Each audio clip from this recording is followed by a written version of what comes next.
Fabien Roussel, bonjour. Bonjour. Secrétaire général du Parti communiste français, candidat investi du Parti communiste français à la présidentielle de 2022. Il reste le vote des militants le 9 mai. Voilà, faut respecter ça. Mais oui. Rien n'est fait. Mais oui. Et donc. Alors, si vous êtes investi le 9 mai, vous serez candidat. Ah, bien sûr. Si le vous ne vous choix retirerez est fait- pas en route. Ah, mais pas du tout. Nous avons un projet pour la France et nous disons que la crise est telle dans notre pays, avec son lot de délocalisation, de suppression d'emplois, avec des salaires tellement bas, des besoins dans nos services publics, cette bataille sur le vaccin a mené qu'il y a besoin d'un changement profond dans notre pays pour faire en sorte que quand on travaille, on puisse vivre dignement et quand on a des enfants, ils aient accès à une éducation et à un travail plus tard. Bon. C'est mon projet pour la France. Eh bien, nous reviendrons sur les vaccins. Je suis en rage. Je veux porter la colère que je vois et que j'entends et lui donner une perspective politique. C'est ce que vous dites. Mais en rage contre qui? Contre quoi? Vous voulez attirer celles et ceux que la gauche ne fait plus rêver? Qui sont D'abord, je vais ceux vous que dire. la gauche ne fait plus rêver? Je vais vous dire, Oui. je suis en rage, d'abord quand je lis d'un côté qu'il y a 3 milliardaires de plus dans notre pays et que de l'autre, il y a 3 millions de personnes de plus qui tombent sous la pauvreté. Il y a en France 42 milliardaires qui ont un patrimoine de 500 milliards d'euros. Et il y a de l'autre côté 12 millions de personnes en France qui vivent sous le seuil de pauvreté. Vous avez vu la courbe du CAC 40 qu'on voyait à l'antenne, Oui. sur votre antenne. Elle est comme ça, la courbe du CAC 40. Elle a retrouvé ses niveaux d'avant-crise. Et puis je suis en rage parce que quand je vais à la rencontre des salariés, je fais ça depuis maintenant presque 2 ans. Ça fera 2 ans au mois de juin que je vais à la rencontre des salariés, ceux de nos usines notamment, ceux qui travaillent dans l'industrie. La rage qu'ils ont, eux, au cœur, c'est qu'on leur a demandé des efforts ces dernières années, des efforts de compétitivité. On leur a supprimé des temps de pause pour ceux qui travaillent la nuit. Ils travaillent plus longtemps. On leur a supprimé des RTT, des jours de repos. On fait la même chose pour les fonctionnaires en ce moment. D'ici le 30 juillet, ils vont devoir abandonner des jours de repos. Pourquoi en retour pas de hausse de salaire et des suppressions d'emplois? Voyez ces usines, toutes ces usines qui se ferment, chez moi dans le Nord, mais partout, les fonderies en ce moment, ils sont en train de Bruno Le s'unir. Maire, qui était avec moi, vous a fait Ah, il m'a fait réagir l'autre jour. réagir. Parce l'autre qu'on est jour. en train de se Il battre était avec... là, oui, mais parce qu'avec Il ma nous a parlé collègue... de Douvrin. Ma collègue sénatrice Katia Oui. Ponceau et moi-même, nous nous battons pour la Française de mécanique qui produit les moteurs pour Peugeot, Stellantis. Oui.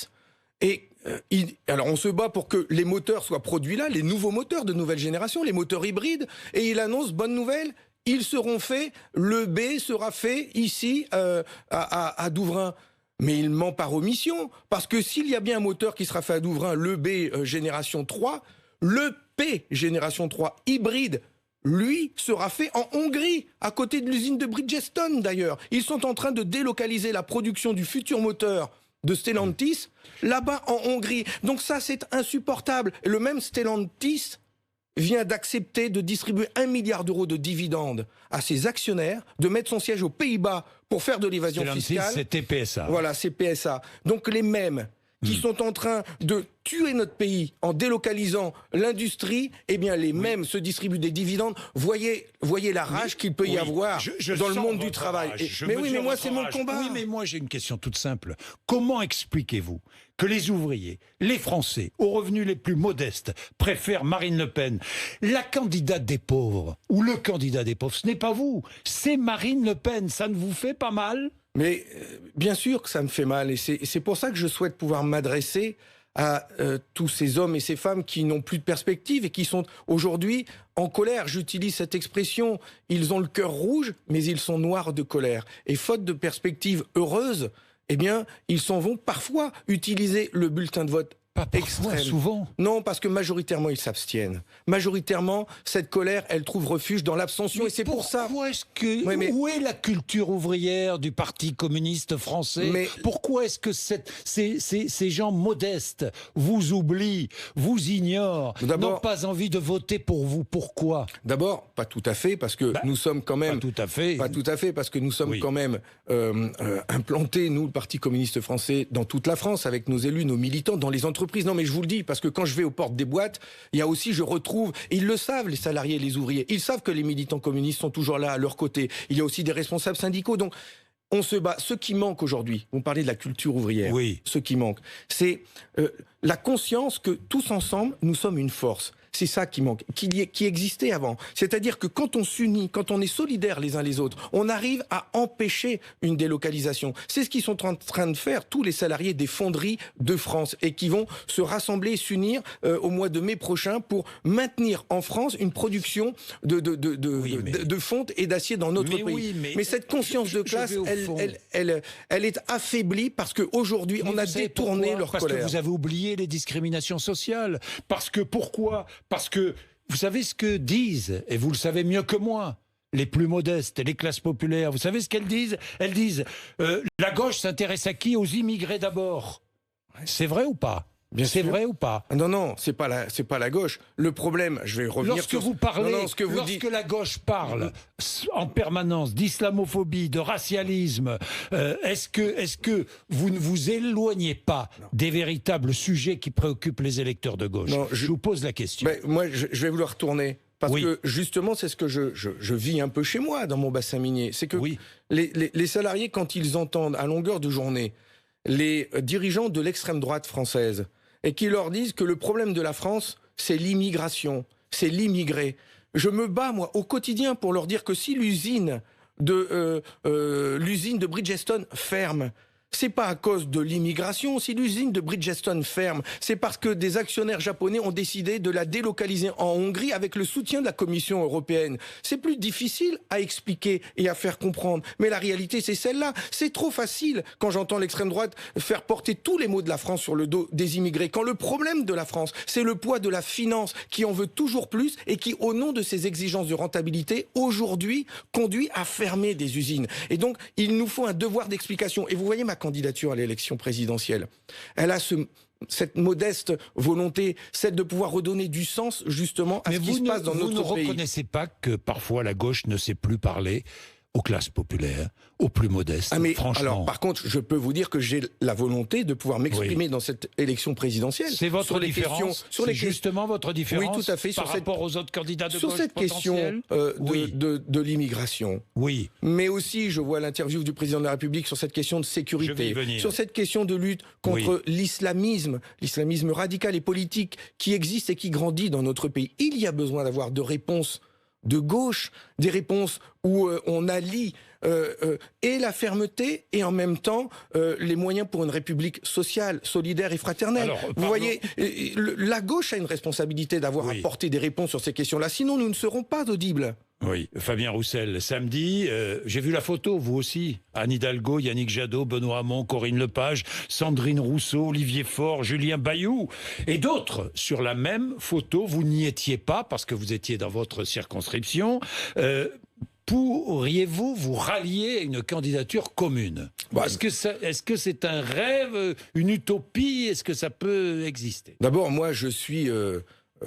je ferai ce que ma formation politique décidera que l'on fasse collectivement. Si on décide le 9 mai d'avoir un candidat, ce sera pour aller défendre notre projet pour la France. Et je pense que ce projet, justement, pour les raisons qu'on vient de discuter ensemble, il doit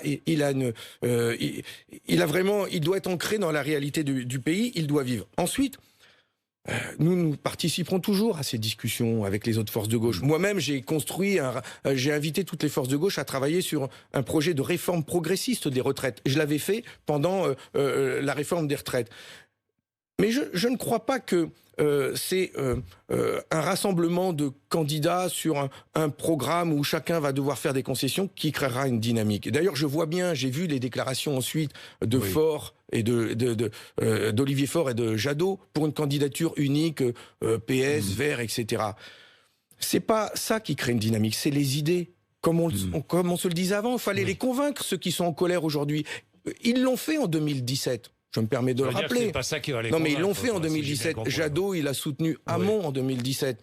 Ça a fait 6%. Donc, c'est pas l'union qui fait le rassemblement. Un rassemblement de petits, ça fait des petits rassemblements. Donc, ce qu'il faut, c'est convaincre sur les idées, sur le fond. Il faut aller mouiller la chemise. Moi, ça fait 2 ans que je m'en vais voir les entreprises, que je m'en vais voir les salariés, que je les écoute, que je me nourris de ce qu'ils vivent. Et c'est ça que je veux porter pendant l'année qui vient. Vous savez, ce qui manque en politique, c'est de la sincérité. Il faut pouvoir parler avec sincérité, avec son cœur et avec sa tête. Et moi, c'est ce que j'ai envie de faire. Et ça, c'est quelque chose... Avant de faire de la politique, il faut penser à ceux Ouais. qui vivent au quotidien les difficultés. Voilà, il faut pouvoir y aller avec de la sincérité, parce que c'est pas qu'une question. C'est pas qu'une question de. Ne font pas les autres. C'est pas qu'une question de promesses et de programmes. Ouais. C'est pour ça que je souhaite porter l'idée d'un pacte avec les Français, un engagement, le défi des jours heureux. Est-ce que vous êtes prêts à ce que on le relève ensemble? Voilà mon projet. Fabien Roussel, quelques mots de sécurité, parce que ce sont les gens modestes aussi qui souffrent les premiers des problèmes d'insécurité dans leur quartier, notamment provoqués par le trafic de drogue, de stupéfiants. Le président de la République s'est exprimé dans le Figaro ce matin. Quelle est votre solution pour lutter contre le trafic de stupéfiants? D'abord, c'est un véritable fléau qui pourrit la vie de millions de nos concitoyens. Oui. Et donc, il faut des moyens. C'est la raison pour laquelle ce que nous proposons, c'est une véritable police nationale de proximité. Et nous proposons pour ça de créer un corps spécifique dédié à la police nationale de proximité, doté de 30 000 hommes et femmes, statutaires, dédiés à ça. Voilà notre proposition que je vous fais ici. Nous, c'est 30 000 hommes et femmes dédiés à la police de proximité pour lutter contre tous ces trafics. Mais il faut s'attaquer aux narcotrafiquants. Il faut s'attaquer aux gros. Ce que le gouvernement, reconnaissons-le, a commencé à faire en envoyant dans certains quartiers pour essayer de démanteler ces trafics. Mais vous savez ce qui se passe, c'est que le lundi, le trafic est démantelé, le mercredi, le trafic a repris. Mais oui, mais moi je vous parle pas il faut s'attaquer aux petits trafiquants, ceux qui pourrissent la vie du quotidien. Mais moi je vous parle des tonnes de doses de cannabis, de cocaïne qui sont pris à Marseille. Ils n'en ont jamais récupéré autant. Le trafic arrive comme jamais dans notre pays. Il faut y mettre fin. Les narcotrafiquants, la mafia, là, il y a une sorte d'omerta dessus, on n'en parle pas. Hein. C'est des gars en chemise blanche, hein. C'est des cols blancs hein, aussi. Hein. D'ailleurs, l'argent des narcotrafiquants, il va se mélanger à l'argent d'évasion fiscale dans les paradis fiscaux. Donc, si on veut s'attaquer aux narcotrafiquants, il faut s'attaquer aussi à la circulation de l'argent. Il faut aller pouvoir fouiller dans les comptes. Il va falloir interdire à ce que l'argent aille dans des paradis fiscaux où il est planqué et où il se mélange avec l'argent du business. Donc, moi, je souhaite m'attaquer aux gros, aux narcotrafiquants. Et puis, la drogue, c'est une question de santé publique.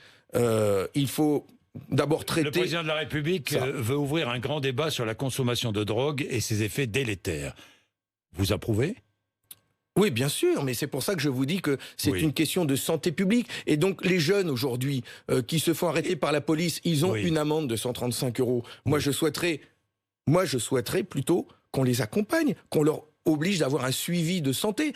Je souhaiterais que l'on mette des moyens sur la prévention. Pourquoi on a supprimé autant de postes d'infirmiers, de médecins scolaires dans les collèges et les lycées, de psychologues? C'est Marie-Georges Buffet, dans sa commission d'enquête sur la jeunesse, qui a révélé qu'aujourd'hui, nous étions en souffrance de médecins scolaires, de psychologues dans nos collèges, dans nos lycées, dans nos universités. Et alors la drogue, elle pénètre, voilà, comme dans du beurre. Mais c'est pas... On a besoin de les accompagner. Les violences sur les personnes accélèrent. Que dit le président de la République? Ce mal est accéléré sous l'effet d'une désinhibition provoquée par les réseaux sociaux et la culture de l'anonymat. Vous êtes d'accord ou pas? Oui. Bon. Ouais. Bon, d'accord. Ouais. Alors, on passe à autre chose. Bon, alors, justement, Emmanuel Macron, dans une autre interview à CBS cette fois, parle des restrictions qui seront levées, il le répète, qui seront levées à propos du Covid à la mi-mai. Là, j'imagine que vous vous réjouissez. Alors, j'espère. J'en parle avec les restaurateurs, les cafetiers de chez moi. Nous espérons tous cela. Que ça se produise. Mais une condition, que l'on vaccine. Que l'on vaccine massivement. Comment ça se fait qu'aujourd'hui les médecins... Comment ça se fait qu'aujourd'hui... Vous le savez, la France est l'un des pays d'Europe où l'on vaccine le plus. Monsieur Bourdin, vous rigolez de moi. Vous avez bien vu que les enseignants... Mais non, mais ça s'accélère. Les enseignants ont le droit de se faire vacciner quand ils ont plus de 55 ans. Enfin, ils sont quand même plus nombreux à avoir moins de 55 ans, les enseignants. Et comme les agents territoriaux qui travaillent dans les écoles, les fonctionnaires communaux qui travaillent dans les écoles ou des départements ou des lycées, ils n'ont pas le droit au vaccin. La rentrée scolaire, c'est la semaine prochaine. Ils ne seront pas vaccinés. Les policiers, de la même manière. C'est les policiers de plus de 55 ans qui vont se faire vacciner. Mais enfin, mais qu'est-ce qu'ils vont nous promettre? Ils vont nous promettre l'ouverture des remontées mécaniques au mois de juillet bientôt. Non mais c'est n'importe quoi.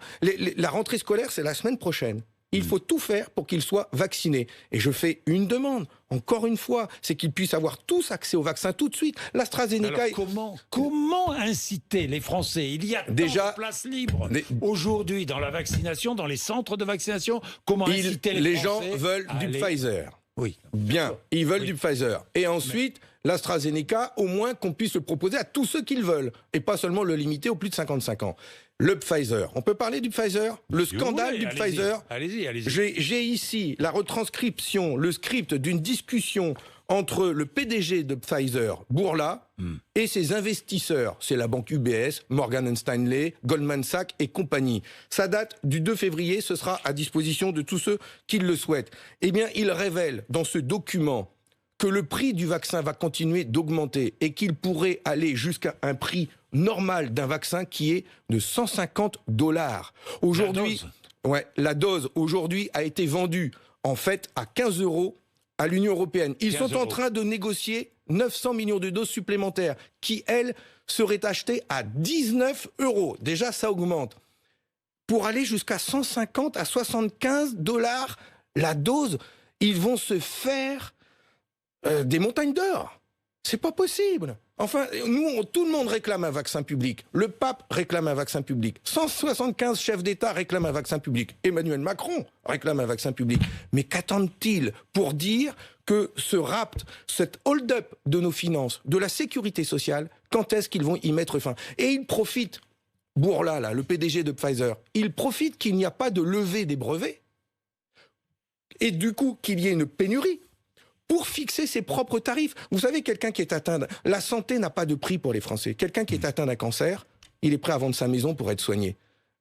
Une famille qui a un enfant qui est atteint d'une maladie orpheline, il va payer, il va se couper des bras pour aller le soigner aux États-Unis. Donc ils savent qu'ils peuvent mettre n'importe quel prix pour la vie. Eh bien nous, on dit stop. C'est possible de lever les brevets sur ces vaccins, de pouvoir les produire largement, en nombre. Et donc, qu'attend le président de la République pour faire cela? Et je vais l'interpeller aujourd'hui pour lui demander la transparence totale et entière sur le prix des vaccins, parce que ce n'est pas aux Français d'aller enrichir les Morgan Stanley et compagnie. Restrictions de voyage levées progressivement début mai, dit Emmanuel Macron, y compris pour les Américains vaccinés. C'est une sorte de passeport, finalement, de vaccinal. Certificat de vaccination, de passeport vaccinal. Bien sûr. On n'y échappera pas. On n'y échappera pas. Mais, enfin, ça existe déjà. Aujourd'hui, il y a des vaccins à faire pour voyager. Ça ne vous choque pas? En Afrique, en Asie, en Amérique latine. Ça vous choque ou pas? Mais non, ça ne me choque pas. À partir du moment où la pénurie organisée n'existe plus et que tout le monde a accès au vaccin. Parce que ça veut dire quoi? Ça veut dire que demain, on va le réserver aux hommes d'affaires pour qu'ils puissent voyager, mais que monsieur et madame qui souhaitent aller faire un petit séjour sur les côtes d'Afrique du Nord en avion ne pourraient pas parce que... Vous n'êtes pas comme les Verts, ça vous choque pas qu'on aille prendre l'avion, vous n'êtes pas comme la mer de Poitiers. Non, je souhaite préserver les rêves d'enfants, y compris ceux d'aller dans l'espace ou de voler. C'est les plus beaux des rêves, c'est ceux qui nous ont fait progresser et qui fait qu'il n'y a pas longtemps, on a fêté l'anniversaire de Gagarine. C'est d'ailleurs votre différence, hein, Fabien Roussel, par rapport au reste de la gauche, non? C'est une des différences, mais nous en avons... Il y a une autre différence. Nous en avons beaucoup des différences. Le nucléaire, vous défendez le nucléaire. Ouais, je défends le mix énergétique. 50% de nucléaire, 50% d'énergie renouvelable. Ce que je veux... Oui, mais 50% de nucléaire. Oui, mais je vais vous dire pourquoi. Parce qu'aujourd'hui, ce qui émet le plus de gaz à effet de serre, ce sont les énergies fossiles. Le pétrole, le gaz notamment. Il faut réussir à s'en passer. Il faut se passer des énergies fossiles. Nous le disons, nous. Mais pour s'en passer, il va bien avoir besoin dans notre pays d'une production d'énergie stable, pilotable, quand on en a besoin. Et pour ça, il nous faut... Il y en a pas deux, il n'y en a pas 15, il y en a deux.